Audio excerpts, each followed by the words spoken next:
नोरमा group, जो सोचता है वो करता है।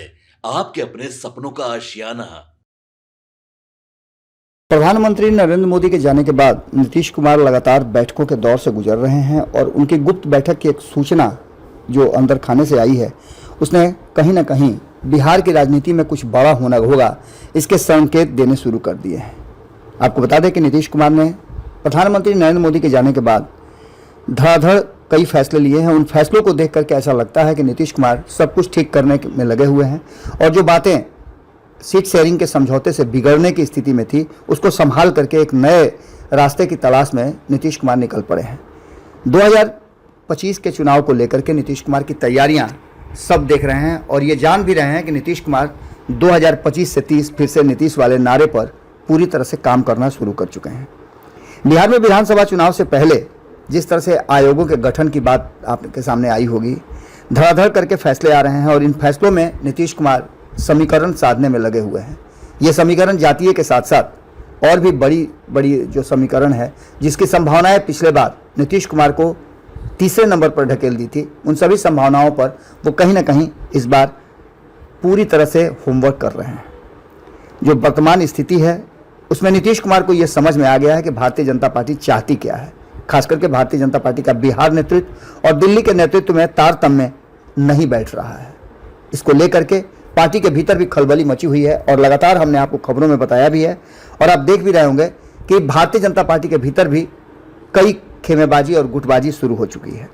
इन सब के बावजूद आपको बता दें कि जिस तरह से नीतीश कुमार पहले कई दौर की बैठक अलग अलग तरह से किए, अब उनकी बैठक की जो चर्चा चल रही है और जिस बात की संभावना व्यक्त की जा रही है कि उन्होंने अपने कोर टीम के मेंबर रहे विजेंद्र यादव के साथ घंटों बैठक की है।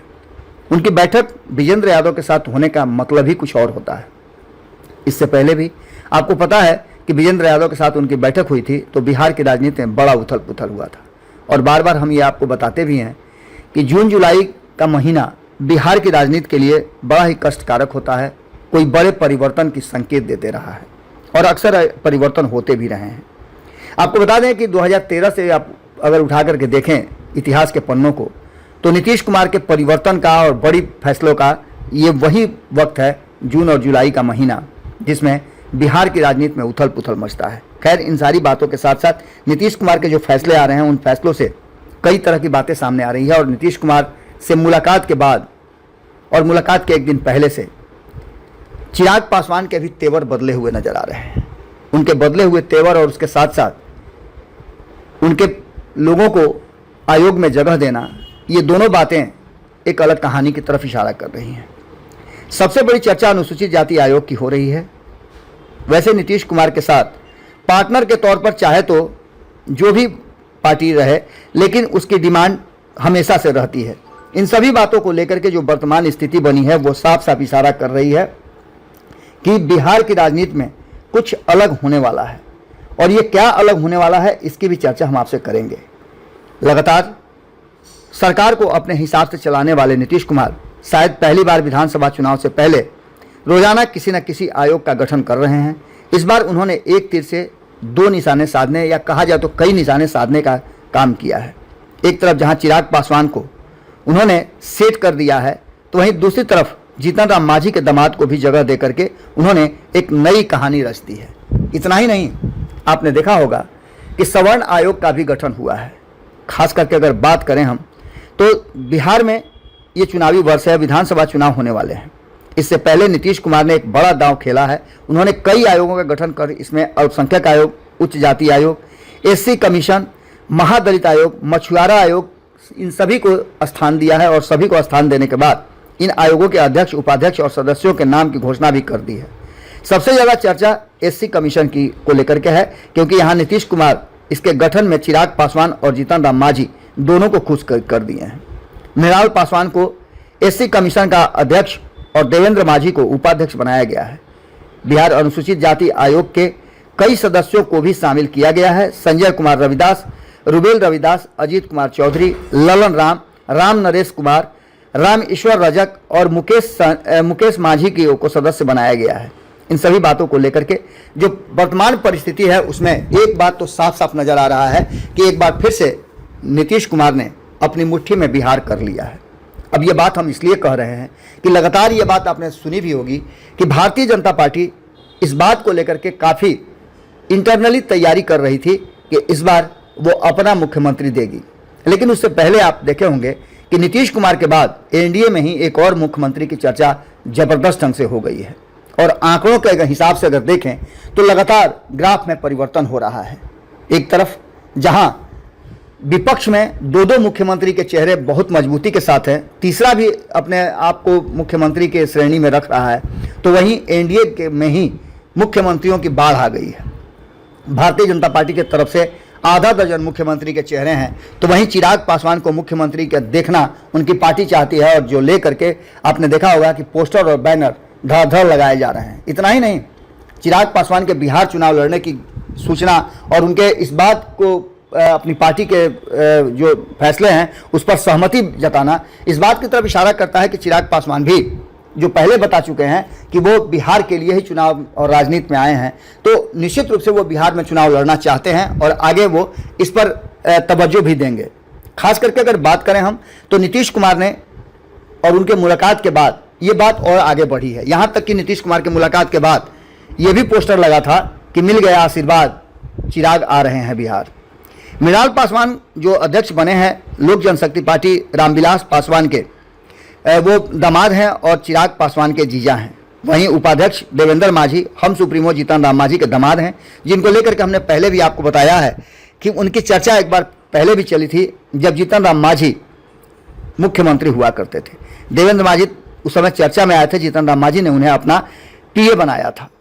विवाद होने के बाद उन्होंने इस्तीफा तो दे दिया था और उसके बाद से वो लगातार इंतजार कर रहे थे। बिहार विधानसभा चुनाव को लेकर के एनडीए में शामिल चिराग पासवान और जीतन राम माझी के कुछ बयान चर्चा में खूब रहे हैं। जीतन राम माझी ने कई बार अपनी पार्टी को लेकर के 40 सीटों को लेकर के बयान दिए हैं और 40 सीट पर लड़ेंगे, 20 पर जीतेंगे का बात उन्होंने कई बार कहा है। हमारे साथ भी आपको याद होगा संपादक नमन मिश्रा जी के साथ जब एक चर्चा हो रही थी, तो उसी चर्चा के दौरान आपने देखा होगा कि जब नमन जी ने सवाल पूछे थे तो संतोष सुमन ने स्पष्ट कर दिया था कि हमारी पार्टी के लोगों का फैसला है कि वो 40 सीटों पर चुनाव लड़ना चाहते हैं और हम ये बात प्रस्ताव अपने गठबंधन में रखेंगे। हालांकि ये पब्लिक डोमेन में रखने वाली बात नहीं है, लेकिन चूंकि आज ही हमारी पार्टी का फैसला हुआ और ये फैसला पब्लिक डोमेन में है, इसलिए इसकी चर्चा हम कर भी रहे हैं। इन सारी बातों को लेकर के रामविलास पासवान और उनकी पहली पत्नी राजकुमारी देवी की 2 बेटियां हैं, आशा और उषा। एक आप जानते हैं कि उनकी शादी आशा की शादी जो है वो साधु पासवान के साथ हुई थी। साधु पासवान पहले आपको मालूम होगा कि लोक जनशक्ति पार्टी में भी थे, दलित सेना के वो कमांडर भी हुआ करते थे।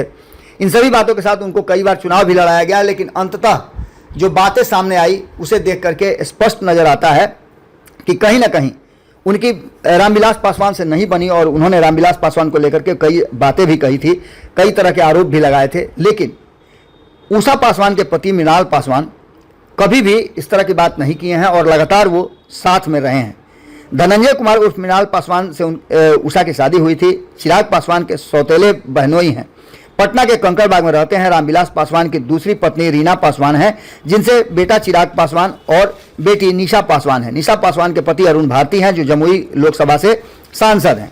मतलब चिराग पासवान के तीनों बहनोई फुल टाइम पॉलिटिशियन है। मूलतः दरभंगा के रहने वाले मृणाल का ननिहाल कुशेश्वर स्थान में है। कुशेश्वर स्थान विधानसभा सीट से मृणाल की मौसी श्यामा कुमारी 2 बार विधायक रह चुकी हैं। 2015 में मृणाल ने कुशेश्वर स्थान सुरक्षित सीट से एलजेपी के टिकट पर चुनाव भी लड़ा था, मगर जेडीयू उम्मीदवार के सामने उन्हें कामयाबी नहीं मिली थी।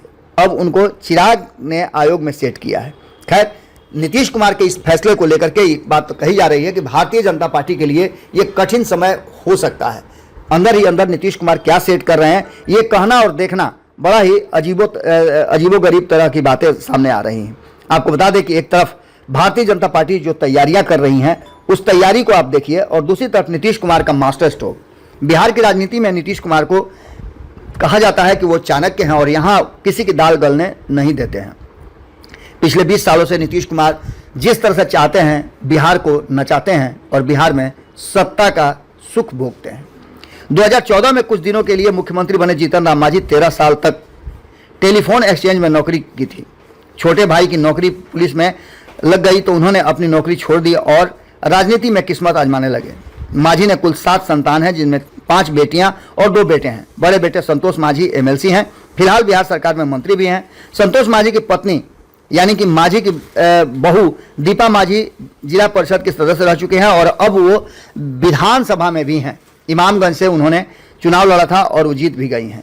इसके अलावा उनके परिवार में और भी बेटियां हैं, जिनको लेकर के भी अब राजनीति में धीरे धीरे करके सामने आ रहे हैं। देवेंद्र मांझी ने इस्तीफा तब दिया था, लेकिन अब उनको देवेंद्र मांझी को भी एक मौका मिल गया है। आपको बता दें कि नीतीश कुमार ने इस तीर से कई निशाने साधे हैं। विधानसभा चुनाव से पहले चिराग पासवान बिहार में पूरी तरह सक्रिय हो गए हैं। पार्टी सूत्रों के अनुसार विधानसभा चुनाव लड़ने की तैयारी भी हो रही है। इस सारी तैयारियों के बीच घोषणा भी हो चुकी है कि वो बिहार में चुनाव लड़ने के लिए तैयार हैं। 2020 में विधानसभा चुनाव में चिराग पासवान ने जदयू को जिस तरह से नुकसान पहुंचाया था, हम बार बार आपको बता रहे हैं कि नीतीश कुमार किसी भी परिस्थिति में नहीं चाहते हैं कि वो कहीं से भी इस बात को लेकर के एक भी ऐसा जगह छोड़ें जहां से उन्हें किसी तरह की कोई परेशानी हो।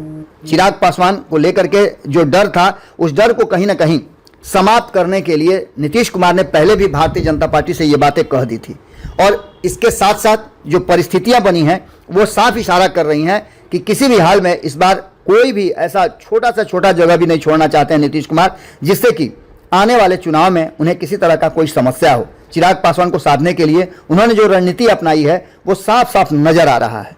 इन सारी रणनीतियों और सारी बातों के साथ साथ इतना तो आप निश्चित ही समझ लीजिएगा कि आने वाले समय के लिए चिराग पासवान और जीतन राम मांझी, इन दोनों को कहीं ना कहीं भारतीय जनता पार्टी से अलग अपने खेमे में लेकर के नीतीश कुमार ने एक बड़ा दांव खेल दिया है। अब आगे की कहानी आपको समझ में आ गई होगी कि एक तरफ जहां अपने से चिराग पासवान को खुश करके नीतीश कुमार अब गेंद जो है वो भारतीय जनता पार्टी के पाले में डालना चाहते हैं और ऐसी स्थिति में एक बात तो साफ नजर आ रही है कि कहीं ना कहीं भारतीय जनता पार्टी के लिए नीतीश कुमार ने मुश्किलें बढ़ा दी हैं। सीट शेयरिंग के समझौते में भी हम बार बार आपको बता रहे हैं कि नीतीश कुमार ने 122 और 121 का फॉर्मूला जो दिया है उसमें चिराग पासवान के लिए उन्होंने भारतीय जनता पार्टी को कह दिया है कि अपने हिस्से से सीट दे दीजिए, बाकी के लोगों को हम सीट देकर के समझौता कर लेंगे। यानी कि सीधी तौर पे एक तरफ नीतीश कुमार ने चिराग पासवान के मन मुताबिक उनकी बातों को मान लिया है, आयोग में उनको जगह दे दिया है, और दूसरी तरफ जब सीट शेयरिंग का समझौता होगा वहां भी उन्होंने भारतीय जनता पार्टी पर दबाव बना दिया है। यानी सीधी तौर पे अगर देखा जाए तो नीतीश कुमार के दोनों हाथों में लड्डू नजर आ रहा है और कहीं ना कहीं नीतीश की गुप्त मीटिंग जो विजेंद्र यादव के साथ हो रही, जिसकी चर्चा हमने शुरू में की थी, उस चर्चा को भी आप यूं ही नहीं ले सकते हैं। यदि नीतीश कुमार की बात अभी भी नहीं मानी गई तो आप समझ लीजिए कि नीतीश कुमार के पास ऑप्शन खुला हुआ है। कई रास्ते हैं जहां नीतीश कुमार का इंतजार हो रहा है। कोई भी रेड कारपेट बिछा करके नीतीश कुमार को अपने तरफ लाने के लिए हमेशा सक्रिय रहता है। लालू प्रसाद ने तो खुद ही कह दिया था, आपको वो भी पता है। और आने वाले चुनाव में भारतीय जनता पार्टी जिस तरह से अब अपने ही फैसलों में उलझ के रह गई है, उसको लेकर के भी नीतीश कुमार का जो ग्राफ है वो हाई है। भले ही आंकड़ों में और सर्वे रिपोर्ट्स में नीतीश कुमार पिछड़ रहे हों, लेकिन पॉलिटिक्स में नीतीश कुमार सबसे ज़्यादा आगे चल रहे हैं। 2025 से 30 फिर से नीतीश, ये पोस्टर अभी भी लगा हुआ है जदयू कार्यालय के सामने। क्या नीतीश कुमार की ये चाल एनडीए गठबंधन में उन्हें फिर से, जैसा कि चिराग पासवान ने स्वीकार भी कर लिया है कि 2025 से 30 नीतीश ही रहेंगे, इस बात को लेकर के आपकी राय क्या है? आप इस विश्लेषण के बाद क्या सोचते हैं और बिहार की राजनीति पर आपकी क्या सोच है? आपको लगता है कि एनडीए गठबंधन में सब कुछ ठीक ठाक हो जाएगा और आने वाले चुनाव में एक बार फिर से नीतीश कुमार को मुख्यमंत्री की कुर्सी पर बैठाया जाएगा एनडीए की तरफ से? जुड़े रहिए भारत लाइव के साथ, अपनी राय कमेंट बॉक्स में जरूर रखिएगा। बहुत बहुत धन्यवाद। ग्रुप, जो सोचता है वो करता है। अगर ये वीडियो पसंद आई और वह बिहार के राजनीति और बिहारियत से सरोकार रखेनी तो सब्सक्राइब बटन दबा के चैनल के सब्सक्राइब कर ली। ओजे एगो घंटी बा, ओकरा बटन दबा देला से कुल सटीक और मारक खबर रुआ मुफ्त में मिल जाई। अगर रुआ पत्रकारिता के हमनी के नया प्रयोग में सहयोग कर चाहतानी तो ज्वाइन बटन दबा दी। पेटीएम नंबर नोट कर ली 9386816700। धन्यवाद।